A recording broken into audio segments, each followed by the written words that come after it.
I'm Jesse Cole, the owner of the Savannah Bananas, and it's time we all stop standing still and start standing out and go create some fans. Awesome. Jesse, congrats on the new book, man. This is Thanks. awesome. I'm so excited for you. The first one was really good. This one's even better. Well, thank you very much. Yeah, I had a lot of fun with this book, and 2 years in the making, and a lot of stories. So I appreciate the support. Yeah, absolutely, man. Tons of stories. So I wore my baseball shirt today because I'm a big baseball fan. But I got to tell you, man, I saw a game last year, and it doesn't look like any baseball game I've ever seen before. Is that on purpose? I think it's very completely intentional. The Savannah Bananas, we try to be unlike any baseball team because baseball's challenged. It's to many long, slow, and boring. So we want to be the opposite of that. So nonstop entertainment and fun. And we get to have fun every single day with a sold out crowd, and never imagined that in my life.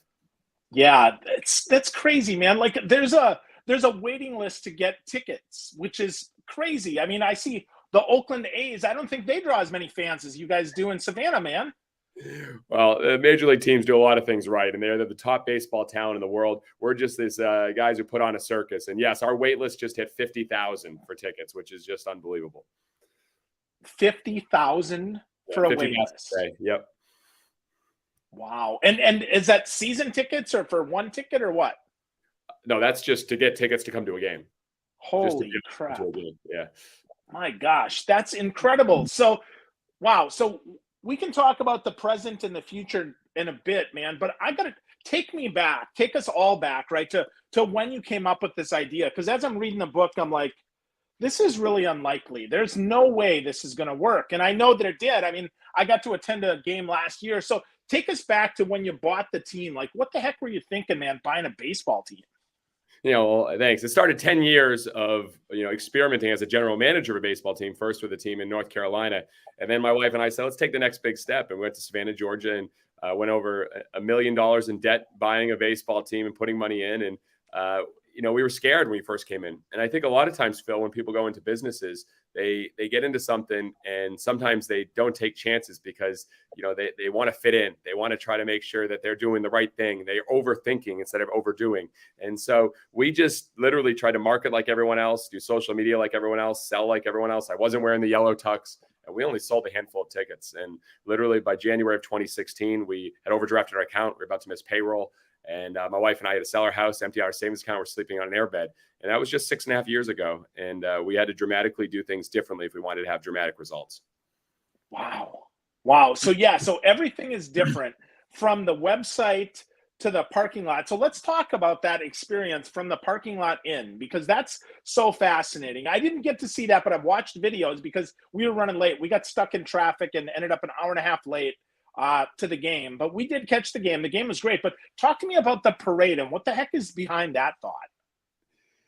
It's inspired by Walt Disney. So, one of my biggest mentors, I never got to meet, obviously, but I've read every book about him and the experience. And I'm fascinated by people and leaders that can keep an experience going long after they're gone, because that means it needs to be really built into the DNA of a company. And so I'm fascinated by that. So Walt Disney obviously did a tremendous job with that.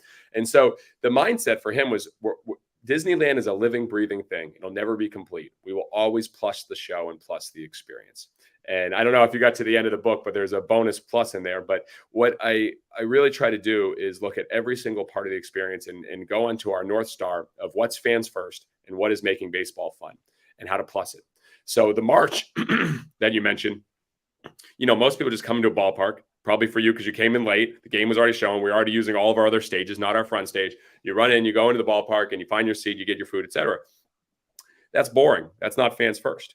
So while fans are lining up, and which now is becoming in the thousands before games, we have our entire pep band, our breakdancing coaches, our player on stilts, our Bananas, our Mananas, our mascot, everyone. We come out and do choreographed dances, get the whole crowd dancing, then high five every single fan, then greet them. Then we have confetti streamers. We make it into a celebration because that's how we want you to start. That's the starting, the first impression. And so we really look at that. And in each game, we try to plus it. What's one new thing we can add to the march? What's one new thing we can add to the entrance? And I think that's what hopefully keeps fans coming back for more.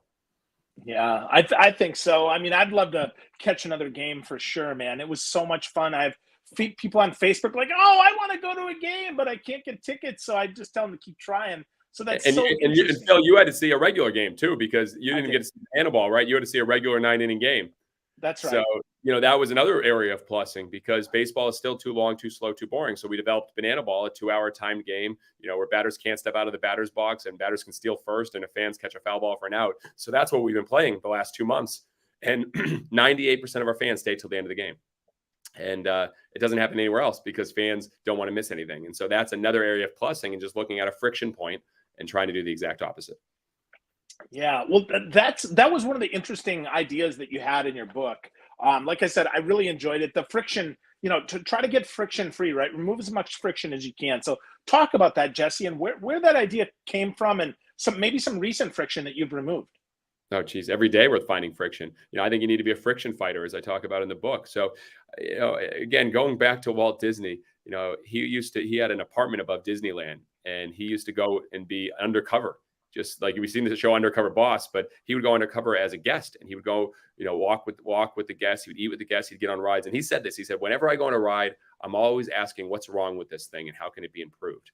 Now, to many, that may seem a negative, pessimistic way of looking at things. To me, I see that as a way of making things amazing. And so he does that. So every game, we do the same thing. We go undercover.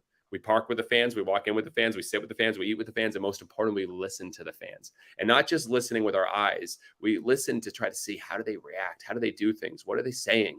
And when you hear all that, then you find the friction pretty easily. And most people, what they're doing is they're just looking for the great things. We're looking for things on how do we make them great.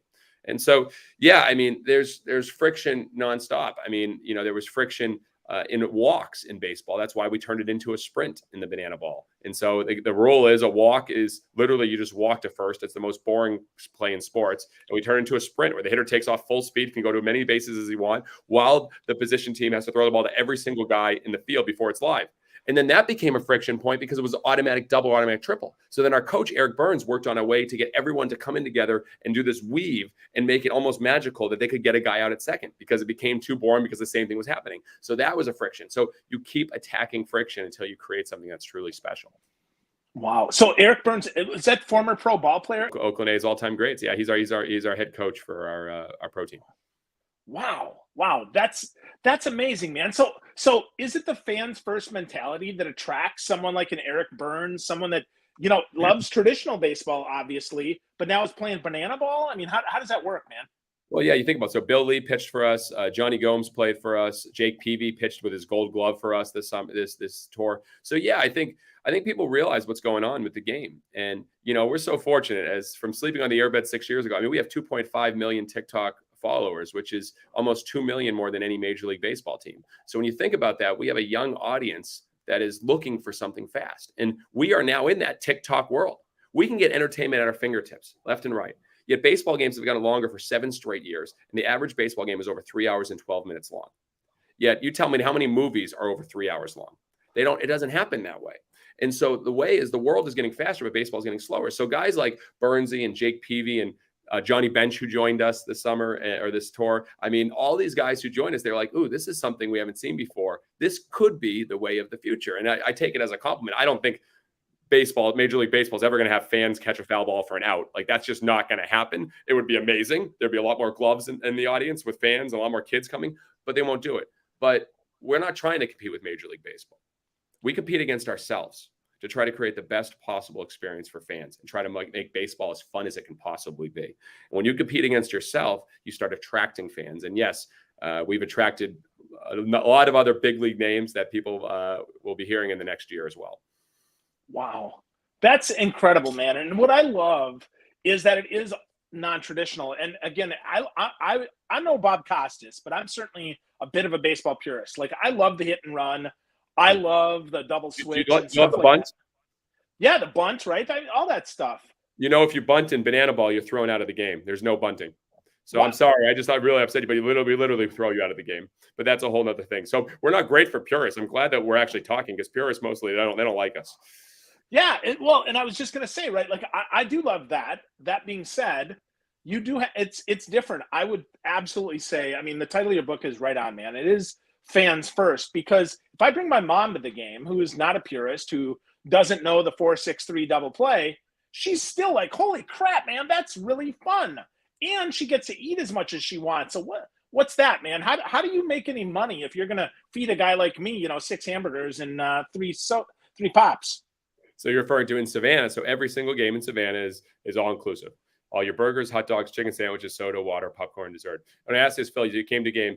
Do you remember what your ticket fees were when you bought the ticket from us? Fees, no fees. Yeah. Do you remember what about your taxes? When you bought, did you buy a drink? Did you buy anything premium? Like obviously all your food was included, but did you buy anything else? Do you remember how much taxes you paid? I don't think we paid taxes. Yeah.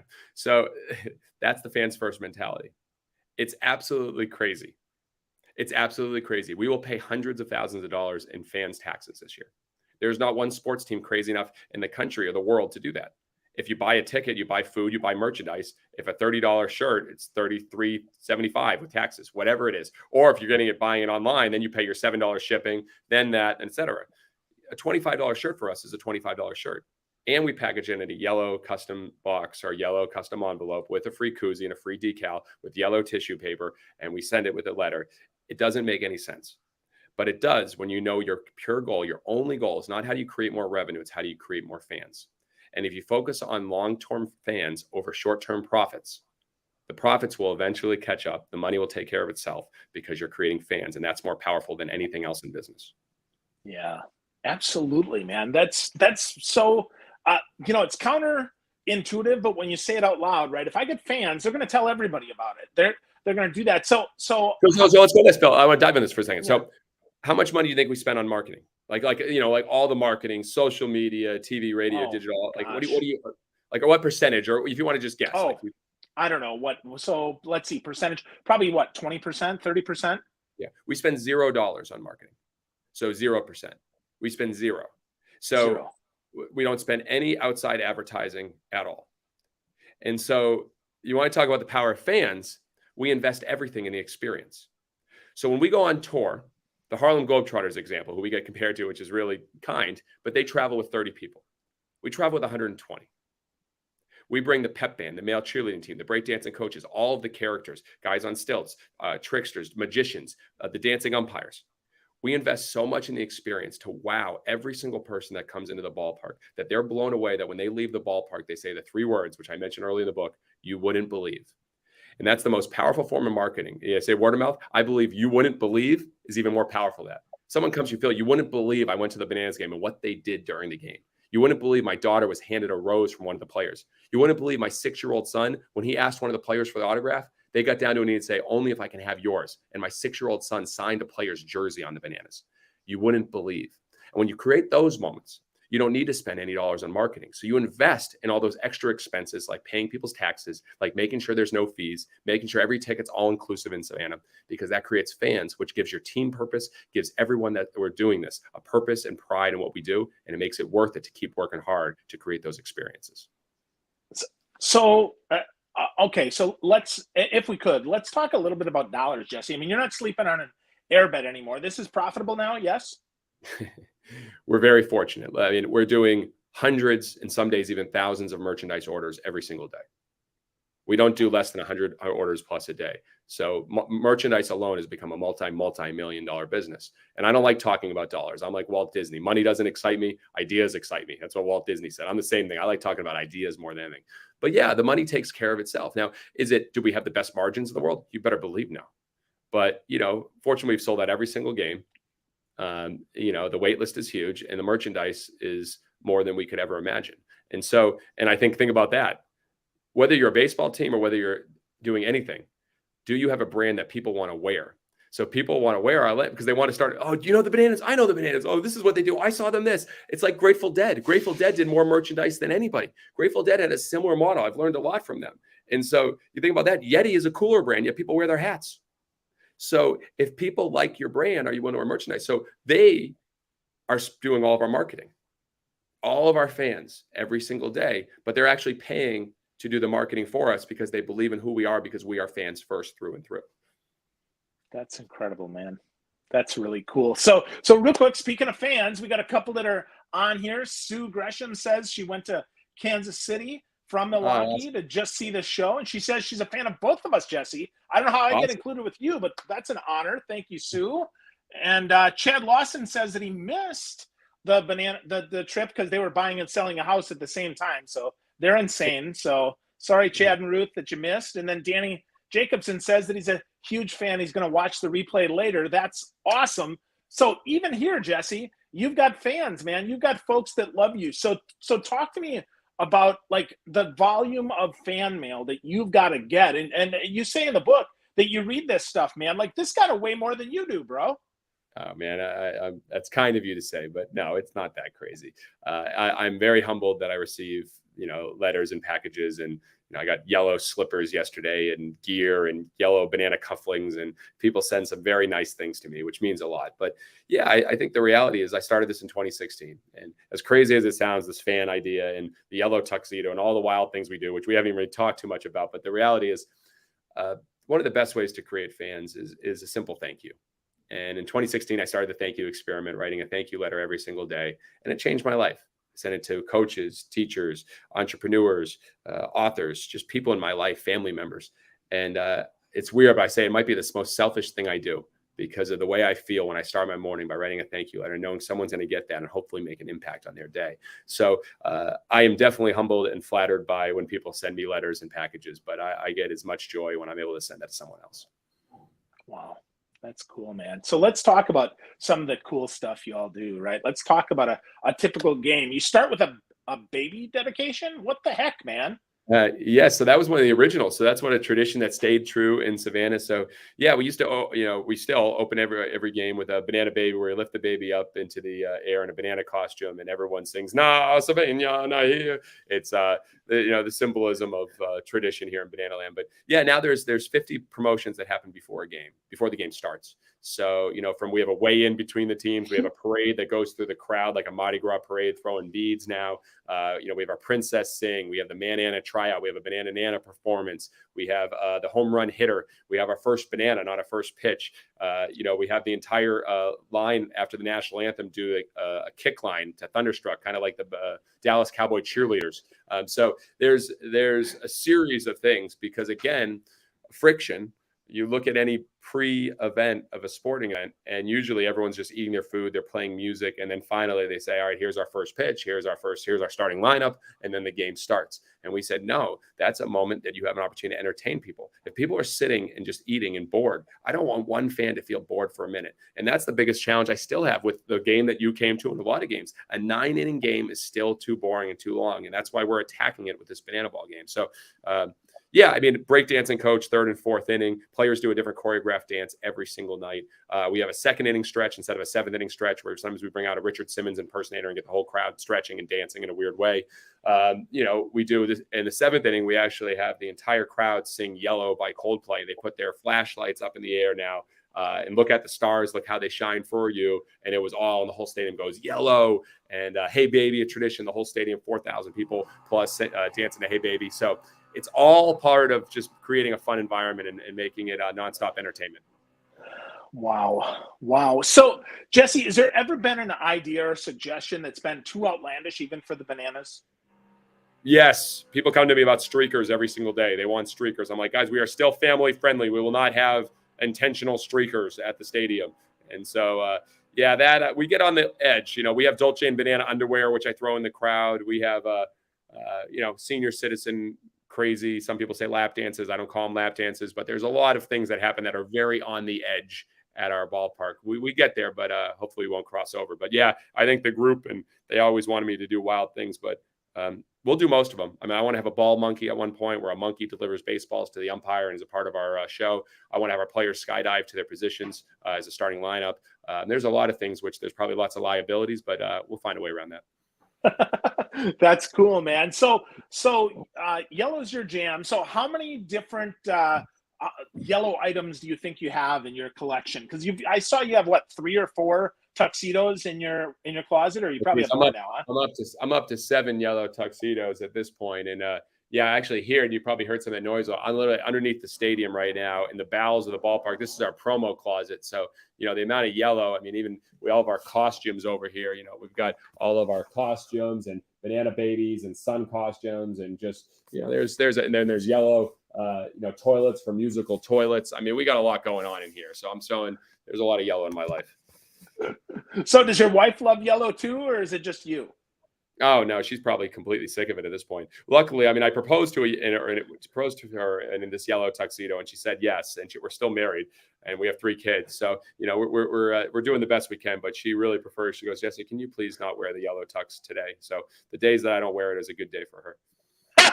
That's cool. What about the kids, man? Do the kids love it too, or what do You know, they it's think funny, of Dad's and bananas? this is something that makes me actually tremendously proud of what we're doing. I think of any professional sports team, whether it's basketball, football, or baseball, it's very hard to relate to them. So think about this: like, no one can really be LeBron James. It's very hard to be Right. Tom Brady or to be Mike Trout or Bryce Harper. It's very hard. So most people go to a baseball game. It's like, wow, look at these athletes and what they can do, and that's cool. But for us, we have the senior citizen dance team. We have the dad bod cheerleading squad. We're now introducing the Banana Splits, which is a youth dance group that's going to be in all green because they're not quite ripe. And they finish each performance with a split. And then we have, our breakdancing coaches, and we have our pep band. And my 4-year-old son, I love this about him. Everyone's like, oh, he's going to be playing for the Bananas. And I go, Maverick, you want to go play baseball? You don't play baseball? He goes, no, Dad. He goes, I want to play in the Banana Pep Band. And so every game, he follows the band around and watches the saxophone player and watches the guy on drums, and he wants to play in the band. And I think about that, and it actually, for a guy that's like, I played baseball my whole life, you don't want the guy, your son to be a jock. You think about that. It's like, no, that makes me so proud, because I think anybody who comes to our ballpark can find themselves in someone that's on stage with the Bananas, and they can relate to someone. And we have this every day. People say, I want to be on the Banana Nanas, or say, I should be a man on the dad bod cheerleading squad. Or a couple that gets married and is having a baby, they say, can we put our baby on the wait list to be a banana baby? Or, all those moments. I think that's what's really cool. And so the kids love it. But my daughter wants to be a Princess Potassia, because we actually have a princess in all yellow. She doesn't want it. She wants to be Princess Potassia. And my son wants to be a part of the pep band. That's incredible, man. That's super, super incredible. So Jesse, you've got so many lessons in the book. It is fantastic, man. But one of the last things we talk about here is your 5 E's. I think they're really incredible, and I think they really set the table for businesses, right? The 5 E's that you run the Bananas around. So which one would you say is the hardest for you to do each and every day? Because in the book, you say you do it every day, and I know that that's true. Yeah. So the 5 E's, just for the listeners, it's the 5 E's to create raving fans. And so that's what, we never had this when we first started. We just started realizing, oh, well, we started by eliminating friction, the starting point. Baseball is long, slow, and boring. You get nickel and dime and all the different friction points in a ballpark experience. Then number 2, entertain always. How do you find every moment to entertain? Whether it's a video you send in advance or a playlist of music to listen to on the way to the ballpark, or now, which the book was already written by the point, now we send a music video a week after you come to a game by Bare Naked Ladies, but we made it our own spoof. It's been 1 week since you saw us play. You watched the Banana Nanas dance in a funny way, and we actually send that. So, entertain always. The third one, experiment constantly. Every night we do 5 to 10 things at the ballpark we've never done before. A lot of them fail, but you learn faster by doing that. The fourth one, engage deeply. Do for one what you wish you could do for many, what Andy Stanley said. The fifth one, empower action. How do you empower your team to, as I say in the beginning, stop standing still to start standing out, start trying things, start doing things that are a little bit different. As the brilliant philosopher Will Ferrell once said, keep throwing darts at the dartboard, you'll eventually hit the bullseye. I think we need to throw more darts, come up to bat, take more swings. And so out of those 5 E's, I think, they're all very difficult, but they're all challenging. But they're not when you put focus on them. And how you view things is how you do things. And so the reality for us, I think, the engage deeply is probably one of the bigger challenging ones, because, you have to really be able to narrow in and find that moment. And as we learned from Darren Ross in the book, listen carefully, respond creatively. I think we often think so big, but hey, this fan is going through this moment. What can we do to make it special? There's 300,000 fans to work with. How do we slow down? Those are the moments that make me most proud. So between doing that and then the opposite of entertaining always, those two, if you can combine those two together, I think you can be unstoppable and create unforgettable experiences forever. Wow. That's great, Jesse. So if folks want to get started on the fans first journey, obviously they should pick up a copy of the book, check out the Savannah Bananas, follow them on TikTok or Instagram. That's where I see you guys most of the time is on Instagram. I don't play on TikTok much. But Jesse, how would they get started creating a fans first experience for their organization, for the people that they serve? I think the first step is to get together with your leadership. And, I talk about this at the beginning, but Walt Disney's vision started from him sitting at a park at Griffith Park and watching his two daughters on the carousel and saying, man, I wish there was a place that would be fun for kids and adults to have fun together. And same thing for me. I was sitting in a dugout with some of the best players in the world, the best thing in the house. I said, man, I wish baseball wasn't so boring. I wish it'd be something that could be fun nonstop. So where's your, dugout bench or park bench that you can start with a vision with your team and think about what makes us different? What's going to make us special? And go all in on that. Since day one, our website has said we make baseball fun. And that's led us. And how we do it is fans first and entertain always. And so start with that vision. Once you get, hey, this is who we want to be. This is who we stand for. This is who we're not for. And you start answering those questions, then get together and have an idea palooza. Have some fun. What are some things we can test and experiment to live by that mission and vision? And just try some things. Let's change up the experience. Let's do something new when people buy something from us. Every day someone is buying something. People are buying something. And you probably bought something today. I've probably bought something. We all every day buy something. Why does it have to feel like the same everywhere else? When you buy from us, we want it to be a celebration. Often, congrats, you just made the best decision of your day. We want to make people feel good. So maybe it is get together with your team and just say, hey, find one moment that you can make someone's life a little better that fits towards your goal and vision. And then from there, once you do that once, you're going to get addicted. You're going to want to do it again and again and again. And as Walt Disney said, keep plussing and plussing and plussing. And that's when it becomes real fun. Wow. Jesse, you definitely plus it every time, man. I enjoyed our time. I hope folks get a copy of Fans First. Get to know Jesse Cole. Get to know the Savannah Bananas. Jesse, where's the best place for them to get more engaged with the book and with you? I always tell people, go through our experience.